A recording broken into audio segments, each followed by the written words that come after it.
সুপ্রিয় মৎস্যচাষী ও আসসালামু আলাইকুম দেশ ও দেশের বাইরে থেকে যে যেখানে বসেই আজকে আমার এই উন্নত মানের থাই পাঙ্গাস মাছের পোনার ভিডিও দেখতেছেন। তো আপনাদেরকেও অসংখ্য অসংখ্য ধন্যবাদ।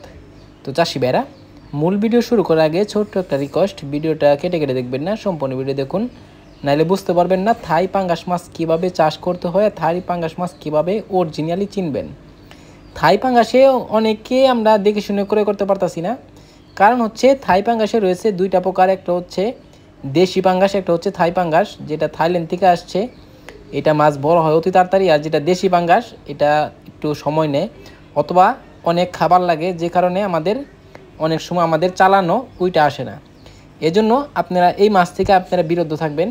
তো চাষি ভাইরা, আপনারা যদি এই মাছটা নিতে চান তো অবশ্যই আমাদের থেকে নিয়ে চাষ করতে পারবেন। তো থাই পাঙ্গাসের ক্ষেত্রে অনেকে আপনারা মিক্সচার চাষ করতেছেন, মিক্সচার চাষও করবেন। আপনারা বিশেষ করে একত মাছ করবেন না থাই পাঙ্গাসের সাথে, মিক্সচার চাষ করাটা ভালো হবে। এক মাছের সাথে 2-3টা মাছ হয়ে যায় একই সাথে।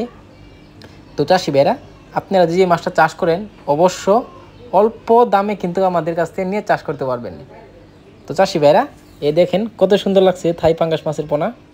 একটা মাছের কোনো ক্ষয়ক্ষতি করে না, যত্ন সহকারে আমরা সারা বাংলাদেশে হোম ডেলিভারি করে থাকি। তো এই মাছটা দিয়ে আপনারা চাষ করেন অবশ্য 2 থেকে 2.5 ইঞ্চি 3 ইঞ্চি সাইজের আমাদের কাছে অ্যাভেলেবেল রয়েছে।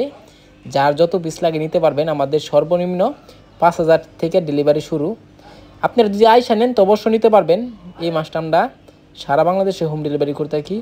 তো চাষি ভাইরা, আমার চ্যানেলে যদি নতুন হয়ে থাকেন তো অবশ্যই নিত্য নতুন ভিডিও পেতে চ্যানেলে সাবস্ক্রাইব দিবেন পরবর্তী ভিডিও দেখার জন্য। আর যারা দিয়ে আছেন ওদেরকে অসংখ্য ধন্যবাদ। ভিডিওটা যদি ভালো লাগে একটা লাইক কমেন্ট করবেন, চাষি ভাইদের কাছে বেশি বেশি করে শেয়ার করবেন। আজকে আর বেশি কিছু বললাম না, এই পর্যন্তই। খুদা হাফেজ।